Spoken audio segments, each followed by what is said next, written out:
Hi guys, നമ്മുടെ ഇന്നത്തെ class types of suspension system എന്നുള്ള രീതിയിലാണ്. ആക്ച്വലി നമ്മുടെ സിലബസ് എടുത്തു കഴിഞ്ഞാൽ ഒരുപാട് കൺഫ്യൂസിങ് രീതിയിലാണ് സിലബസ് കൊടുത്തിരിക്കുന്നത്. പല പാർട്ടുകളും പല രീതിയിൽ പല ഒരു സെക്ഷനായിട്ട് കൊടുത്തിട്ടുണ്ട്. സോ അതിനെല്ലാം ഞാൻ ഷോർട്ട് ഔട്ട് ചെയ്തിട്ട് ഞാൻ ഒരു ഓർഡറിൽ ഞാൻ എടുത്തു തരാം. അതാണ് ഞാൻ കഴിഞ്ഞ ക്ലാസ്സിൽ തന്നെ ഞാൻ പറഞ്ഞത്. സ്പ്രിങ്സ് ഞാൻ എടുത്തു തന്നു, കോയിൽ സ്പ്രിങ്സ്, ലീവ് സ്പ്രിങ് എന്നുള്ള രീതിയിൽ ഞാനത് എടുത്തു തന്നു. അപ്പോൾ നമുക്കിതിൽ നോക്കുന്നത് പറയുന്നത് എങ്ങനെ സസ്പെൻഷൻ സിസ്റ്റം നമ്മൾ ക്ലാസിഫൈ ചെയ്തിരിക്കുന്നു എന്നുള്ള രീതിയിൽ ഞാൻ എടുത്തു തരാം. കാരണം നമ്മൾ സിലബസ് എടുത്തു കഴിഞ്ഞാൽ front axle suspension system, rigid, നമ്മുടെ റിയർ സസ്പെൻഷൻ സിസ്റ്റം എന്ന രീതിയിൽ ക്ലാസിഫിക്കേഷൻ പറയുന്നുണ്ട്. അതേ സെയിം തന്നെ അവർ ഇങ്ങനെ എടുക്കാൻ പറയുന്നുണ്ട്. അപ്പോൾ ഞാൻ ഈ രീതിയിൽ എടുത്തിട്ട് നിങ്ങൾക്ക് മറ്റേതിൽ എടുത്തു കഴിഞ്ഞാൽ കുറച്ചുകൂടി എളുപ്പമായിരിക്കും. കാരണം ഇത് തന്നെയാണ് അതിൽ അറേഞ്ച്മെൻറ്റ്സ് ഉള്ള മാറ്റം നമുക്ക് മാറുള്ളൂ. പിന്നെ എക്സ്ട്രാ നമുക്ക് ഡിയോൺ എന്ന് പറയുന്ന ഒരുപാട് ഈ സ്വിംഗ് ആൻഡ് സസ്പെൻഷൻ സിസ്റ്റം അങ്ങനത്തെ കുറേ സംഭവങ്ങളുണ്ട്. സോ അതും കൂടെ എടുത്തു തന്നിട്ട് ഞാൻ ഈ മോഡ്യൂൾ കംപ്ലീറ്റ് ചെയ്ത് തരാം. ഓക്കെ, അപ്പോൾ നമ്മൾ നോക്കുന്നത് ടൈപ്സ് ഓഫ് സസ്പെൻഷൻ സിസ്റ്റം ഏതാണെന്നുള്ളതാണ്. അപ്പോൾ നമുക്ക് രണ്ട് രീതിയിലാണ് ഉള്ളത്. റിജിഡ് സസ്പെൻഷൻ സിസ്റ്റം അല്ലെങ്കിൽ റിജിഡ് ആക്സൽ സസ്പെൻഷൻ സിസ്റ്റവും ഇൻഡിപെൻഡൻറ്റ് സസ്പെൻഷൻ സിസ്റ്റമാണ് നമുക്കുള്ളത്. നമ്മൾ ഒരുവിധപ്പെട്ട നമ്മുടെ കാറുകളിലെല്ലാം ഫ്രണ്ടിൽ മാക്സിമം ഇൻഡിപെൻഡൻറ്റ് സസ്പെൻഷൻ സിസ്റ്റം ആയിരിക്കും. ബാക്കിൽ ചില വില കുറഞ്ഞ കാറുകൾ, അവരെല്ലാം നമ്മൾ മാരുതിയുടെ വാഗണാർ പോലത്തുള്ള കാറുകളുടെ ബാക്ക് സൈഡിൽ നിങ്ങൾ നോക്കിക്കഴിഞ്ഞാൽ ഈ റിജിഡ് സസ്പെൻഷൻ സിസ്റ്റം കാണാൻ പറ്റും. പിന്നീടാണ് നമ്മളെ കംഫർട്ടബിലിറ്റിക്ക് വേണ്ടി നമ്മൾ കൂടുതൽ കാറുകളിലേക്ക് കുറച്ചുകൂടി മുകളിലേക്ക് പോയി കഴിഞ്ഞാൽ നമുക്ക് ബാക്ക് ആയാലും നമുക്ക് ഇൻഡിപെൻഡൻറ്റ് സസ്പെൻഷൻ സിസ്റ്റം കാണാൻ നമുക്ക് കഴിയും. അതിൻ്റെ ഒരു എക്സാമ്പിളാണ് നമുക്ക് വില കുറഞ്ഞ കാറിലെടുക്കാം. എത്തിയോസ് ലിവ് എടുത്തു കഴിഞ്ഞാൽ അത് വില കുറവല്ല, 7 lakhs 8 lakhs വരും. ആ ഒരു കാറുകളിൽ വരെ നിങ്ങൾ നോക്കിക്കഴിഞ്ഞാൽ ബാക്ക് സൈഡ് ജസ്റ്റ് പോയി നോക്കിക്കഴിഞ്ഞാൽ ഇൻഡിപെൻഡൻറ്റ് സസ്പെൻഷൻ സിസ്റ്റം നിങ്ങൾക്ക് കാണാൻ പറ്റും. അപ്പോൾ നമുക്ക് ഇന്ന് ഞാൻ എടുക്കുന്ന ഇൻഡിപെൻഡൻറ്റ് സസ്പെൻഷൻ സിസ്റ്റമാണ്. അതിൽ റിജിഡ് എടുക്കുകയാണെങ്കിൽ എളുപ്പമാണ്. നമുക്ക് റിജിഡിൻ്റെ ഒരു ആക്സിൽ കാണിക്കുക, ആക്സിലിൻ്റെ മുകളിൽ മറ്റ് അറേഞ്ച്മെൻറ്റ് കാണിച്ചാൽ മതി.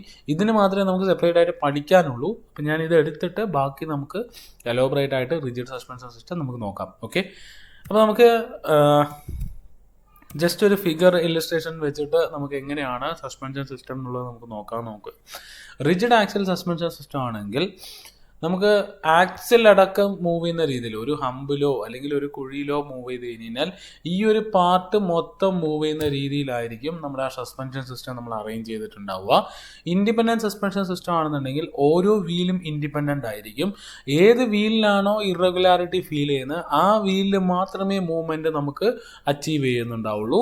അപ്പോൾ നമുക്ക് കൂടുതൽ കംഫർട്ടും കൂടുതൽ രീതിയിലുള്ള നമുക്ക് സ്റ്റിയറിംഗ് കംഫർട്ടായാലും ഏതുതരം നമുക്ക് കംഫർട്ടായാലും എല്ലാ രീതിയിലും നമുക്ക് കിട്ടുന്ന ഒരു സസ്പെൻഷൻ സിസ്റ്റമാണ് ഇൻഡിവിജ്വൽ സസ്പെൻഷൻ സിസ്റ്റം എന്നും.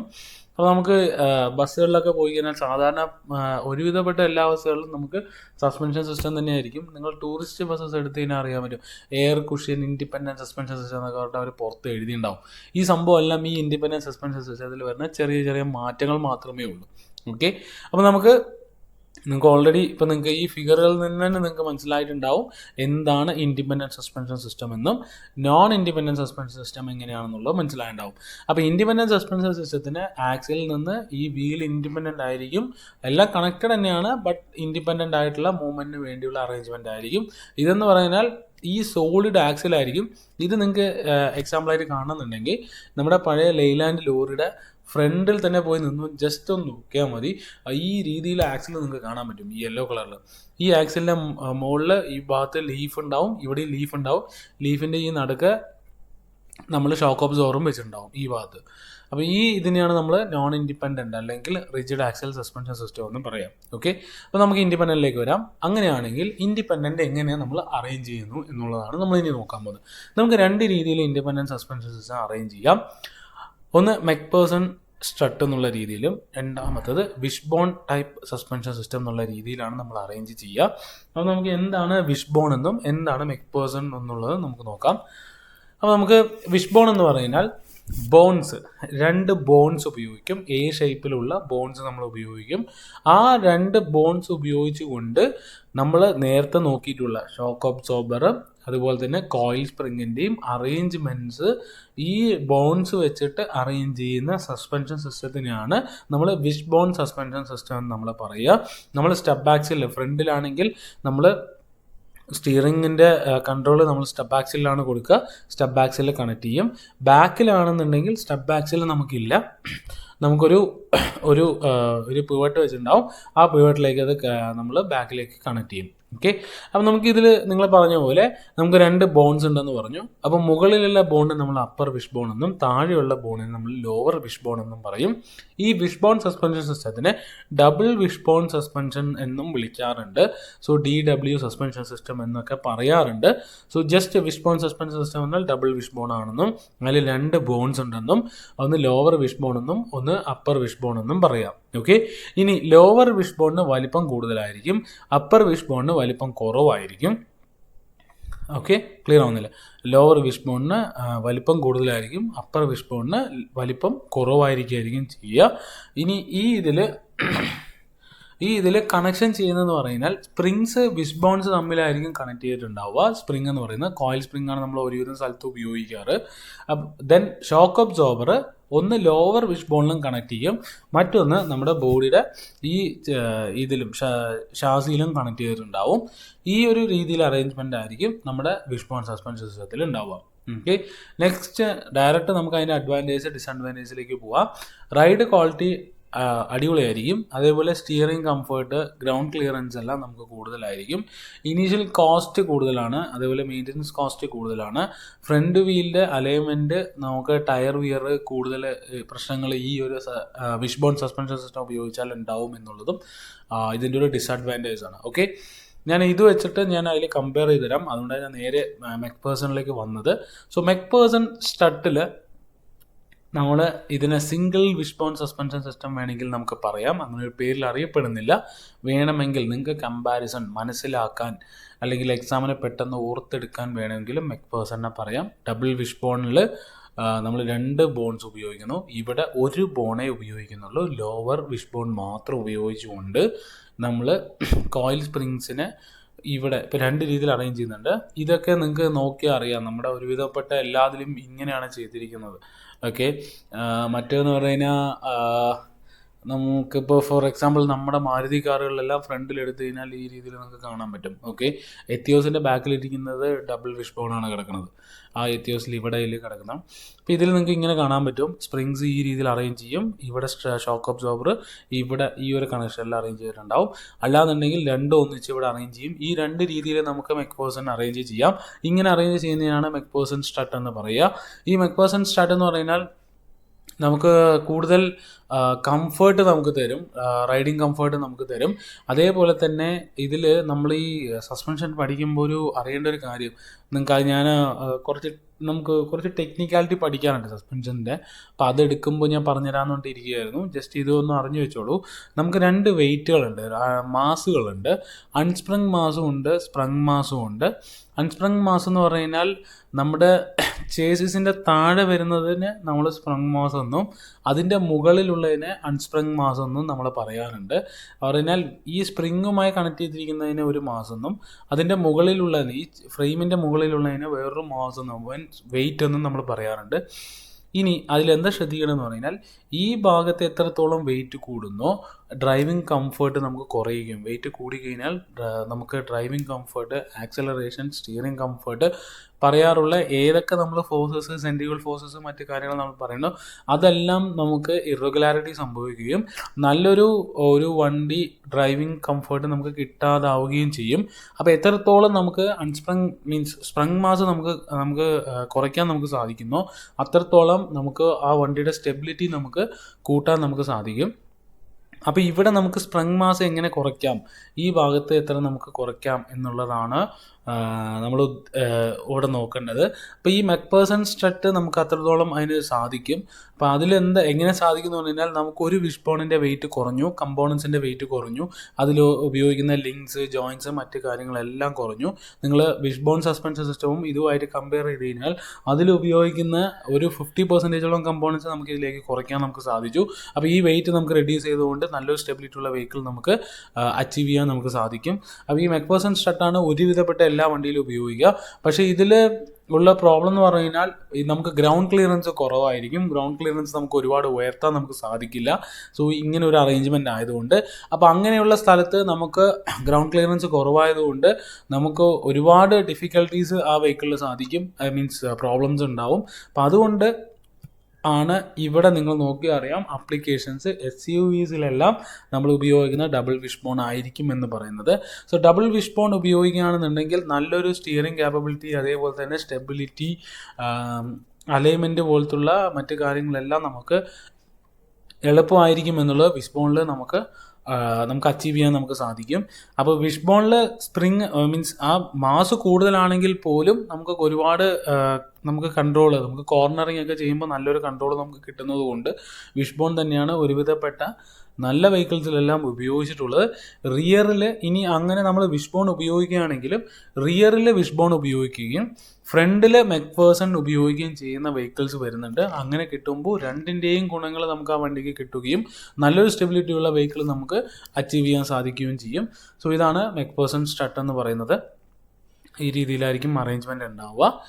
ഇനി ഇതിൻ്റെ അഡ്വാൻറ്റേജ് എടുത്തു കഴിഞ്ഞാൽ നമ്മൾ ഓൾറെഡി പറഞ്ഞു, കമ്പോണൻസ് കുറവായതുകൊണ്ട് ലൈറ്റ് വെയിറ്റ് ആണ്. ക്യാമ്പർ, അതിനൊരു ശ്രദ്ധിക്കേണ്ട കാര്യം എന്ന് പറഞ്ഞാൽ നമ്മുടെ വിഷ് ബോണിൽ നെഗറ്റീവ് ക്യാമ്പറാണ് നമുക്ക് വരിക.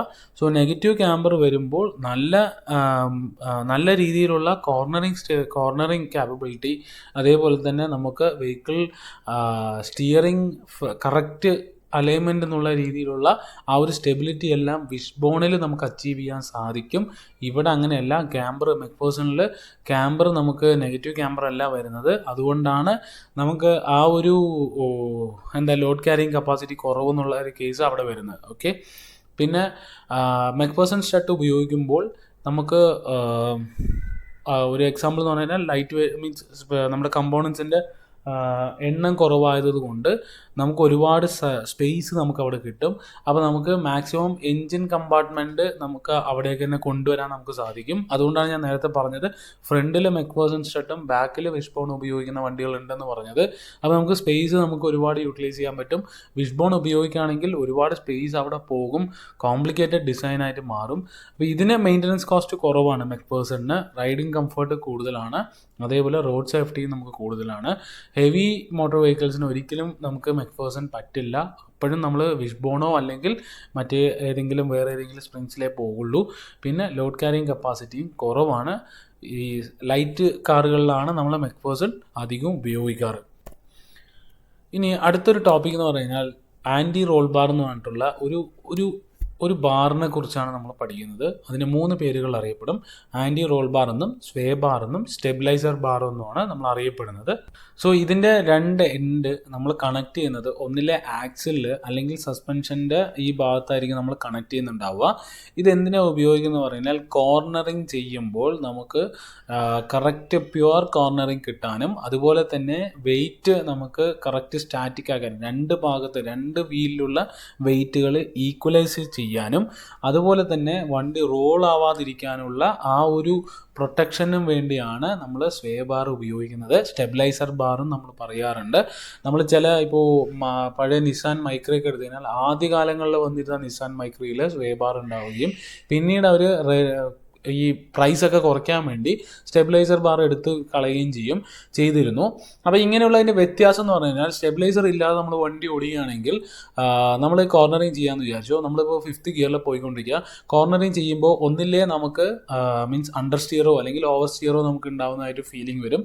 ഒന്നില്ലേ നമുക്ക് അപ്പുറത്തെ സൈഡിൽ ഓപ്പോസിറ്റ് സൈഡിൽ കയറി പോകും, അല്ലെങ്കിൽ ഓവറായിട്ട് നമ്മൾ ഇങ്ങോട്ട് നമ്മുടെ സൈഡിലേക്ക് ഇറങ്ങി പോകുന്നതായിട്ട് ഫീൽ ആവും. പക്ഷേ അതെന്ന് പറയുന്നത് നമുക്ക് ഫ്രണ്ടിൽ 2 വീൽസ് ഉണ്ടല്ലോ. ഒന്ന് നമ്മൾ ലെഫ്റ്റിലേക്കാണ് കോർണറിങ് ചെയ്യുന്നുണ്ടെങ്കിൽ ലെഫ്റ്റ് വീൽ ഇൻസൈഡ് വീലും റൈറ്റ് സൈഡിലുള്ള വീല് നമുക്ക് ഔട്ട്സൈഡ് വീലും ആയിരിക്കും ഉണ്ടാവുക. അപ്പോൾ അതിൽ രണ്ടിലും ഇൻസ്റ്റെബിലിറ്റി ആയിട്ടുള്ള വെയിറ്റുകൾ, പറഞ്ഞാൽ ഓരോന്നിലും വെയിറ്റ് ജനറേറ്റ് ചെയ്യും. പറഞ്ഞാൽ നിങ്ങൾ ലെഫ്റ്റിൽ കോർണറിങ് ചെയ്യുമ്പോൾ ചെറുതായിട്ട് ബോഡി ലെഫ്റ്റിലേക്ക് ഒന്ന് ചരിയാൻ നോക്കും. അപ്പോൾ ചരിയാൻ നോക്കുമ്പോൾ ഇൻസൈഡ് വീലിൽ വെയിറ്റ് കൂടുകയും അപ്പുറത്ത് വെയിറ്റ് കുറയുകയും ചെയ്യും. അപ്പോൾ ഇങ്ങനെ ഉണ്ടാകുമ്പോൾ പല രീതിയിലുള്ള കണ്ടീഷൻസ്, ഓവർ സ്റ്റിയറോ അണ്ടർ സ്റ്റിയറോ നമുക്ക് ഉണ്ടാവുകയും ചെയ്യും. അപ്പോൾ ഇതെല്ലാം റെഡ്യൂസ് ചെയ്യാൻ വേണ്ടി നമ്മളൊരു സ്വേ ബാർ കൊടുക്കുകയാണെന്നുണ്ടെങ്കിൽ ഈ സ്വേ ബാർ എന്ത് ചെയ്യും, ലെഫ്റ്റിലേക്ക് ചരിയാൻ പോകുന്ന ബോഡിനെ അവിടെ തടുത്ത് നിർത്തിക്കൊണ്ട് 2 വീലിലേക്കും വെയിറ്റ് നമുക്ക് കൊടുക്കുകയും, ഇപ്പോൾ 5th ഗിയറിൽ തന്നെ നമ്മൾ പോവുകയാണെങ്കിൽ അതിൽ എടുക്കാൻ പറ്റുന്ന കോർണറിങ് കാണുന്നുണ്ടെങ്കിൽ അതിൽ സ്മൂത്തായിട്ട് ഓപ്പോസിറ്റ് സൈഡിലുള്ള ലൈനിലേക്ക് പോവാതെ കൃത്യമായിട്ട് നമുക്ക് കോർണറിങ് ചെയ്ത് എടുത്തുകൊണ്ട് പോകാനുള്ള ആ ഒരു ക്യാപ്പബിലിറ്റി ഈ സ്വേ ബാറിലൂടെ അച്ചീവ് ചെയ്യാൻ പറ്റുന്നുള്ളതിൻ്റെ ഏറ്റവും വലിയ ഗുണമാണ് ഈ ബാർ ഉപയോഗിച്ച് കഴിഞ്ഞാൽ. കോർണറിങ്ങിന് വേണ്ടിയാണ് മാക്സിമം നമ്മൾ ഉപയോഗിക്കാറ്. സോ ഈ സ്വേ ബാർ ഈ രീതിയിലായിരിക്കും ഉണ്ടാവുക. ഇവിടെ നോക്കിയോ, നമ്മുടെ സസ്പെൻഷൻ്റെ ലോവർ ആം കണ്ടോ, ഈ ലോവർ ആമിൻ്റെ ഈ ഭാഗത്താണ് നമ്മൾ ഇതിൻ്റെ ഒരു കണക്ഷൻ നമുക്ക് ഉണ്ടാവുക. പിന്നൊന്ന് ഈ ബോഡിയുടെ നമുക്ക് ഫ്രെയിമിലും കണക്ട് ചെയ്യും, അടുത്തൊന്ന് ഫ്രെയിമിൽ കണക്ട് ചെയ്തിട്ട് മറ്റേത് അപ്പുറത്തെ വീലിലേക്കും കണക്ട് ചെയ്തിട്ടാണ്. ഷാർപ്പ് ടേൺസ് ഒക്കെ എടുക്കുമ്പോൾ കൃത്യമായിട്ട് നമുക്ക് ബോഡിനെ വെയിറ്റ് മെയിൻറ്റെയിൻ ചെയ്തുകൊണ്ട് കൃത്യമായുള്ള ടേൺ എടുക്കാൻ നമുക്ക് പറ്റും. അതുപോലെ തന്നെ കോർണറിങ്ങിൽ തന്നെ സെൻട്രിഫ്യൂഗൽ ഫോഴ്സസും മറ്റെല്ലാം നമുക്ക് കൃത്യമായിട്ട് നമുക്ക് കൺട്രോൾ ചെയ്യാനെല്ലാം സാധിക്കുന്ന ആ ഒരു ഇതിനെയാണ് നമ്മൾ സ്വേ ബാർ എന്ന് പറയുക. ജസ്റ്റ് ഇതിൻ്റെ ഫിഗർ ഞാൻ തരാം, നിങ്ങൾക്ക് നോട്ട്സ് ആയിട്ട് തന്നെ തരാം, അത് ജസ്റ്റ് വായിക്കുക, ഇതിലെന്തെങ്കിലും സംശയം ഉണ്ടെങ്കിൽ ചോദിക്കുക. സോ ഇതിൻ്റെ അഡ്വാൻറ്റേജ് എന്ന് പറഞ്ഞാൽ റോഡ് ഷോക്സ് എല്ലാം പ്രൊവൈഡ് ചെയ്യാം, safeguard to occupied means നമുക്ക് ഒരുപാട് ഇതിൻ്റെ പാസഞ്ചേഴ്സിനെല്ലാം സേഫ് ഗാർഡ് ചെയ്യാം. സ്റ്റെബിലിറ്റി, നല്ലൊരു stability, rolling, pitch, bouncing, yawing ഉള്ള എല്ലാ സംഭവത്തിലും സ്റ്റെബിലിറ്റി നമുക്ക് വെഹിക്കിളിൽ നമുക്കിത് കൊടുക്കാൻ പറ്റും. ഒട്ടുമിക്ക എല്ലാം മീൻസ് നമുക്ക് ഈ മാരുതിയിൽ ഏതിലൊക്കെ ഉപയോഗിക്കണമെന്ന് എനിക്ക് അറിയാൻ പറ്റില്ല, ഞാനെല്ലാം ഈ ഒരു ചെറിയ കാർ വെച്ചിട്ടാണ് കമ്പയർ ചെയ്യുന്നത്. ഒരുവിധമുള്ള നല്ല കാറുകളിലെല്ലാം ഈ സ്റ്റെബിലൈസർ ബാർ ഉണ്ട്, അതുകൊണ്ടാണ് നമുക്ക് കൃത്യമായിട്ട് കോർണറിങ് എടുത്തുകൊണ്ടാണ് നമുക്ക് പറ്റുന്നത്. അപ്പോൾ ഇതിൻ്റെ ഗുണം നിങ്ങൾക്ക് മനസ്സിലാക്കണമെന്ന് പ്രതീക്ഷിക്കുന്നു. എന്തെങ്കിലും സംശയമുണ്ടെങ്കിൽ ചോദിക്കുക, ഈ ഒരു ഫുൾ ക്ലാസ്സിൽ എന്തെങ്കിലും സംശയം ഉണ്ടെങ്കിൽ ചോദിക്കുക, വേണമെങ്കിൽ റിപ്പീറ്റായിട്ട് വീണ്ടും എടുത്തു തരാം. Okay, thank you.